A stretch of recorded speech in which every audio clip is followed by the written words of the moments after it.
Hey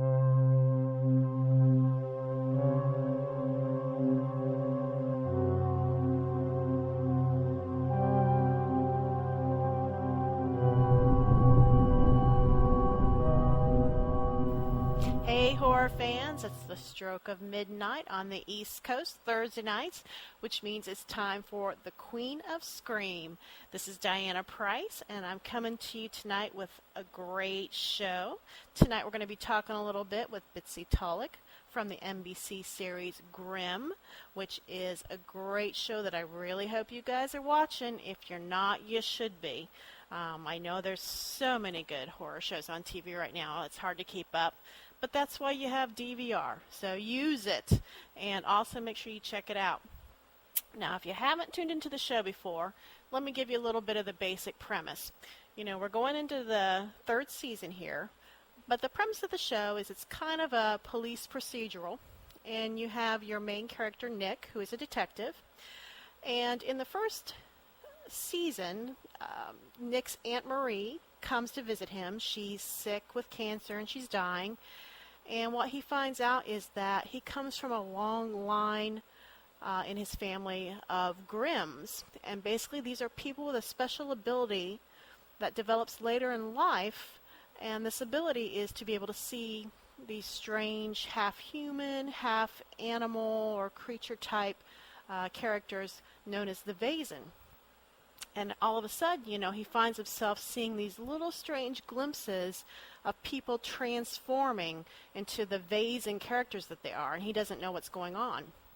But his aunt comes along and lets him know that because she is dying, the powers to be able to see these Vazen are being passed on to him. Now, the other side of being a Grimm is not only can you recognize the Vazen, but they sort of have a history of killing them for generations. So that makes things kind of interesting as Nick meets and sort of befriends a few of the Vazen. And there's a little conflict there, kind of some interesting getting to know you. So the first season really focused on Nick kind of learning about his special abilities and learning how to cope with them. But we've gone deeper into the world of the Grimms and the world of the Vazens. And it's such a really cool show. You know, it's got a lot of funny elements. It's got a lot of kind of scary elements to it. So it's really well balanced. But one of the characters of the show is Juliet, and that is Nick's love interest. And she is played by actress Bitsie Tulloch, who I am very happy to say is here with us tonight to talk a little bit about the show.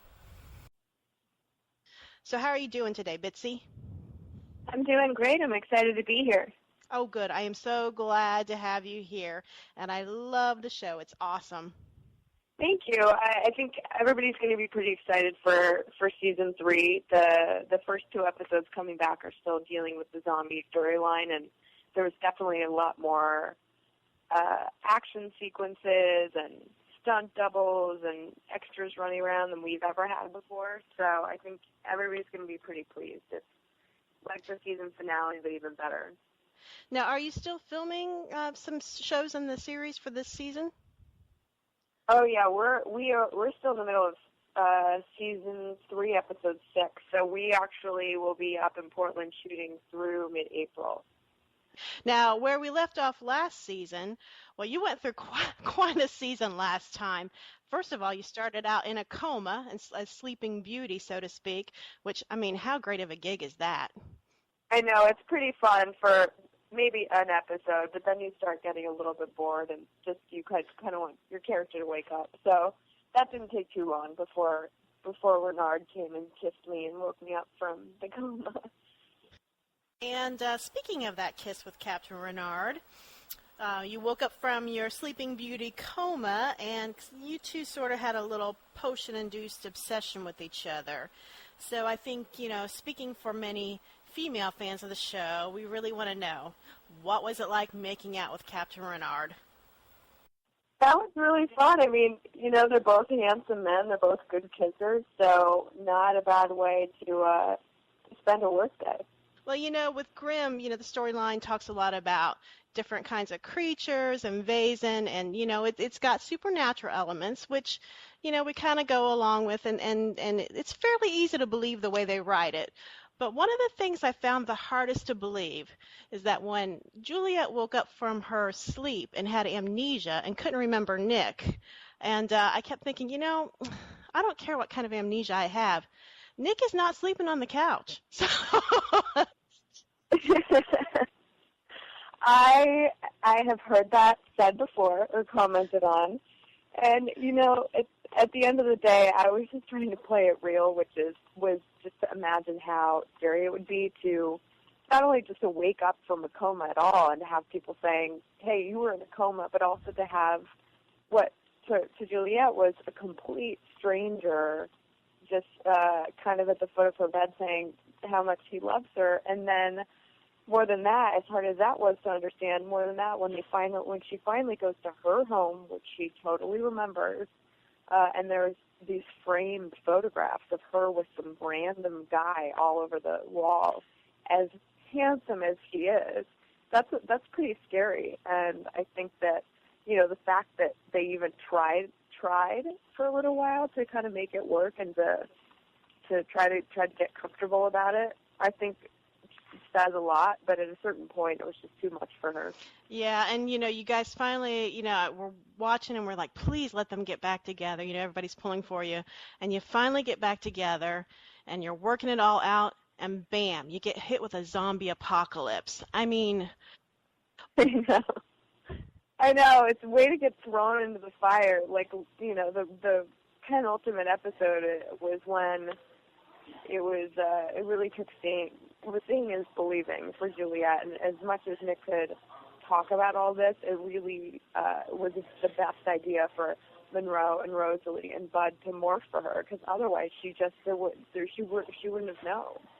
And then, of course, when she's finally agreeing and saying, okay, well, I really want to be with this guy, but being with this guy necessitates being cool with this crazy world and this sort of new reality.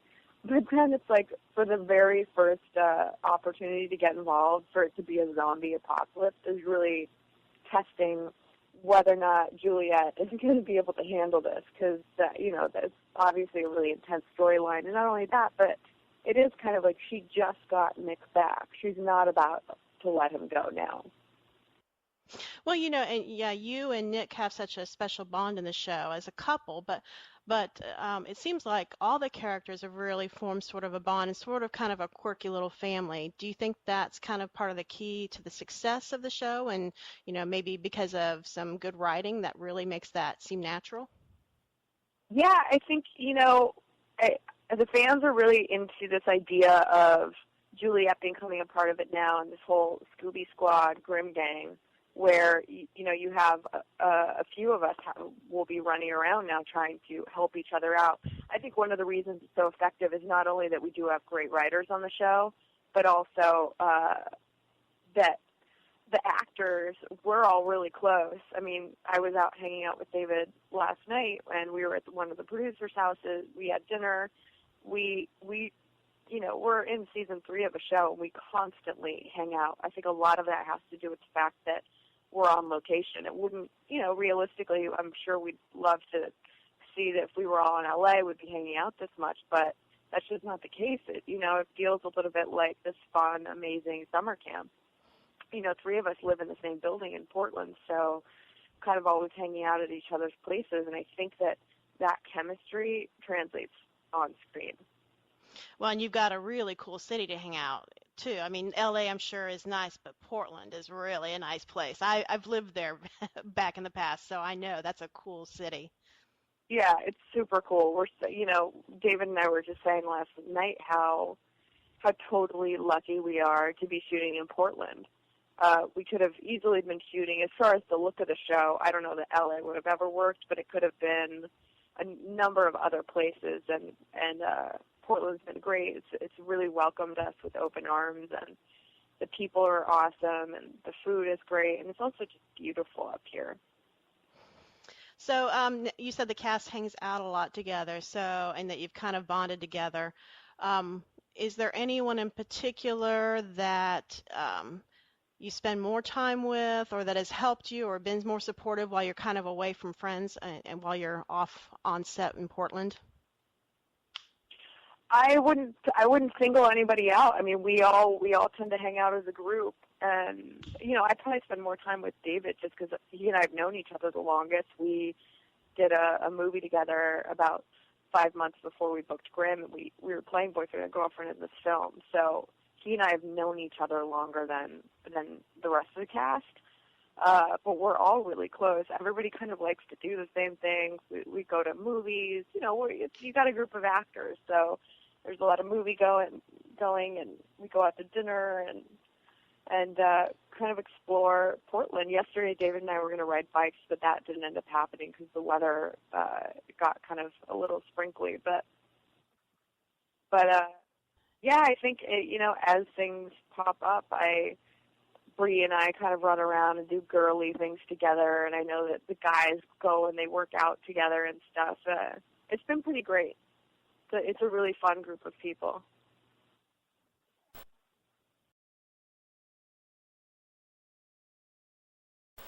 We're going to take a short break, but we will be back with more from Bitsie Tulloch. And on the break, check out some great music by a band from Detroit called the Coffin Cats. This is Splatterhouse from their album Straying from the Pack. And if you like what you hear, go check out their website, coffincatsrock.com. That's coffin with a K, cats with a K, rock.com.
Hi, this is Tate Steinzik from Face Off, and you're listening to the Queen of Scream. And we're back with Bitsie Tulloch from the TV show Grimm.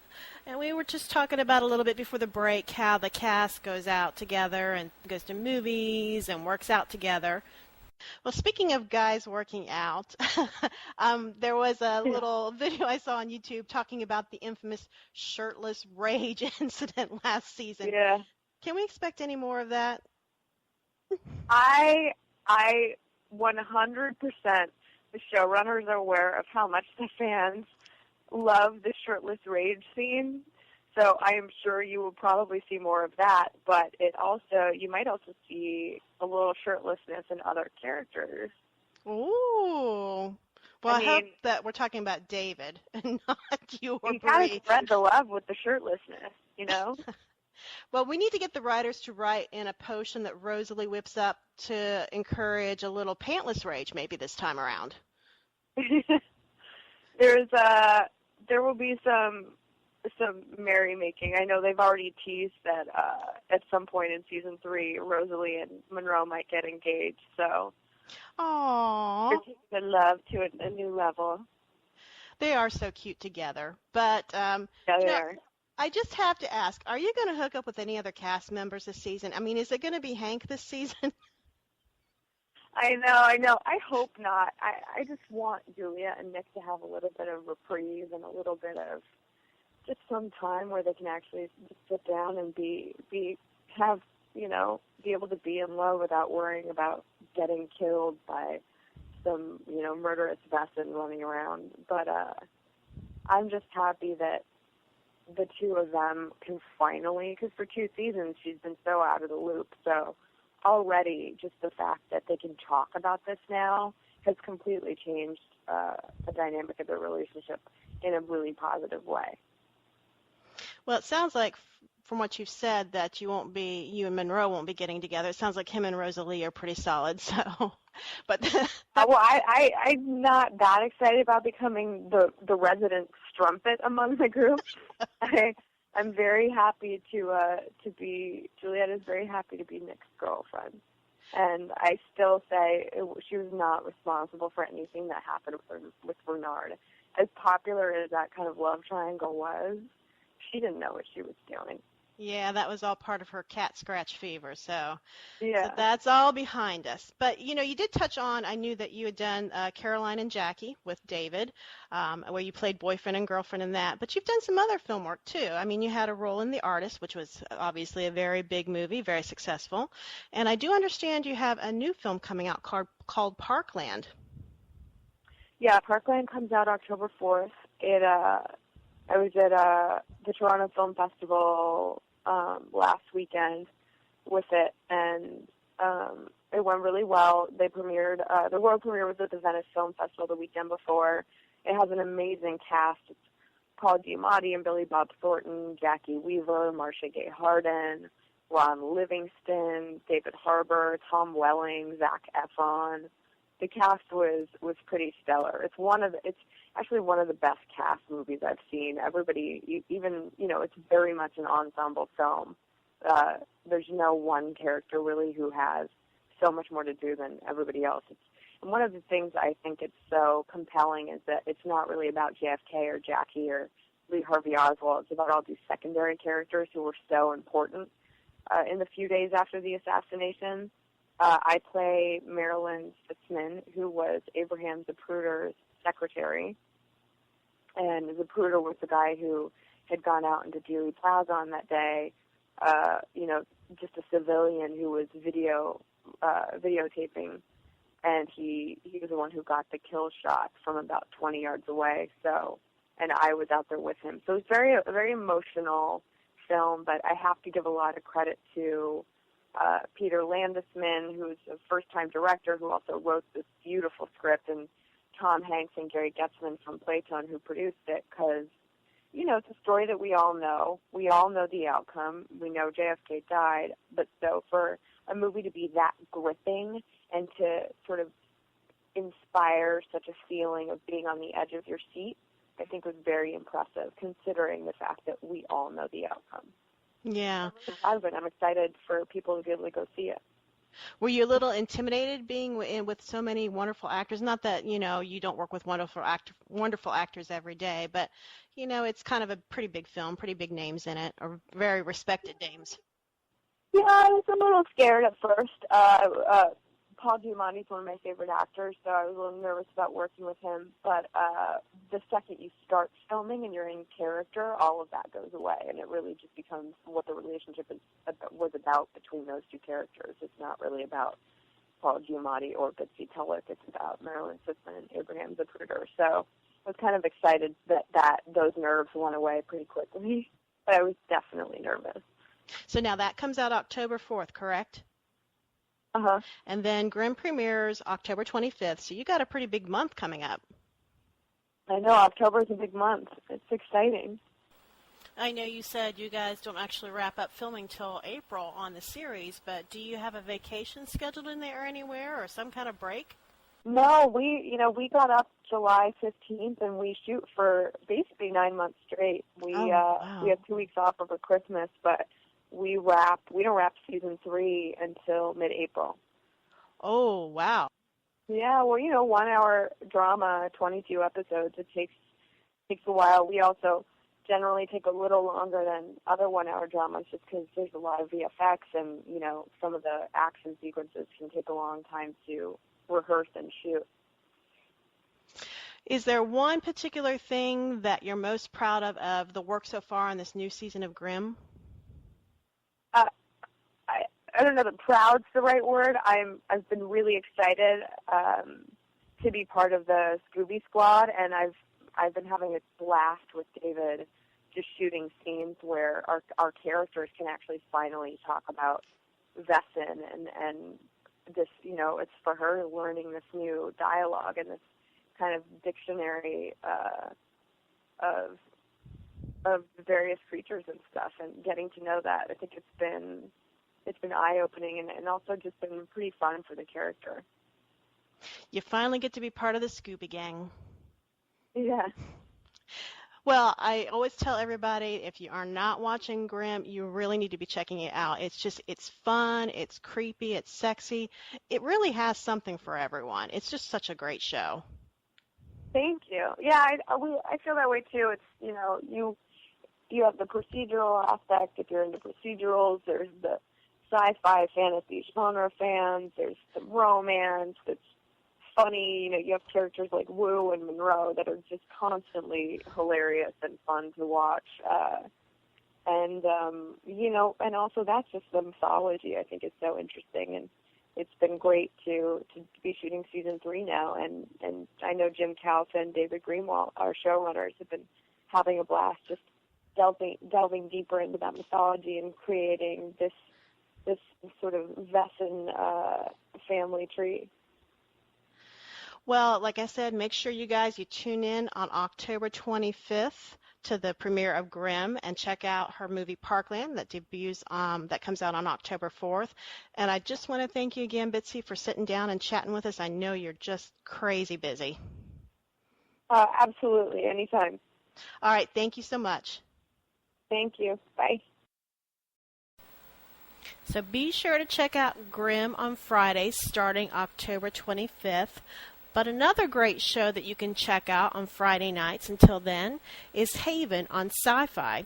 This one just started up again last Friday, and I did get a chance to ask a few questions of one of its stars, Eric Balfour. So here's a little clip of that. Hi, Eric. Thanks for talking to us today. I kind of wanted to follow up and just ask a little bit about what is maybe the biggest or most surprising change we can expect in Duke's character from the beginning of the season to the end of the season? Well, I mean, the most there are two really huge changes that Duke is going to make this season. And unfortunately, I can't actually say what they are. It would be giving away too much. But I will tell you that it's going to leave fans either really happy or really frustrated. Duke is going to have to completely redefine himself in many ways, and that rebooting of sorts, or redefining of his entire life, is really going to affect who he is. And actually thinking about it, I don't know that it's going to change who he is. I think we know who Duke is now. I think we understand who Duke is in his heart, but it is going to change his place in this world and his choices in his life. So that really, to me, is going to be what fans are going to be most excited about. Great. Yeah, that sounds like it should be very interesting. Now we're all going to have to try to figure out what you're talking about. But and yeah, I also I'm sorry that I can't be more specific. We totally understand. The other thing, I was going to ask a little bit about the love triangle, and in listening to some of the discussion, it did kind of occur to me, because this is not a conventional love triangle. I mean, there's elements of romance to it, but there's also sort of a family element, too, almost a family relationship. And the fact that Audrey hasn't chosen one or the other, do you think that maybe the fact that you have this kind of romantic tension but family bond with all three members, I mean, just family between Duke and Nathan. Do you think maybe that might be kind of the definition of the one true love, that it's much deeper than one or the other? It's something that encompasses all kinds of love? Absolutely. That's actually a beautiful way of putting it. Yeah, you know, there is the idea of the greatest good. You know, what is the greatest good? And that's a question that all three of our you know, heroes and main characters, whatever you want to call them, are going to have to answer. And they're constantly battling their own desires with that of, you know, this family, as it were. So yeah, you know, it's so not simple. And I think that's what makes the show fascinating and what makes it compelling. So yeah, I agree. I just wanted to follow up. I wasn't going to go here, but we kind of know the Nathan and Duke dynamic on the show. But last week, Lucas was going on and on about the hug between you guys. So is there maybe a little Lucas-Eric bromance going on, or does that guy just have a really serious man crush on you? Are you kidding me? I love that dude. There is an epic bromance going on between me and Lucas. Yeah, I love him to death. He is one of the kindest, most sincere people you will ever meet. And I honestly, I couldn't be happier to get to work with him every day. I'm in love with the dude. Well, he really loved that hug you guys had, just to let you know. So you might want to give him a big hug when you see him again on the set. I will. Thank you. Okay. All right. Thanks so much, Eric. Once again, that was Eric Balfour from the sci-fi series Haven. You can check that out now on Friday nights. Don't forget to tune in October 25th to NBC to catch the premiere of Grimm with Bitsie Tulloch. And once again, I want to thank Bitsie for coming on and chatting with us and giving us a little scoop on what's going on with the show and with the cast. Make sure you tune in next Thursday for a brand new podcast, midnight Eastern Standard Time. And until then, make sure to check out the blog at thequeenofscream.com.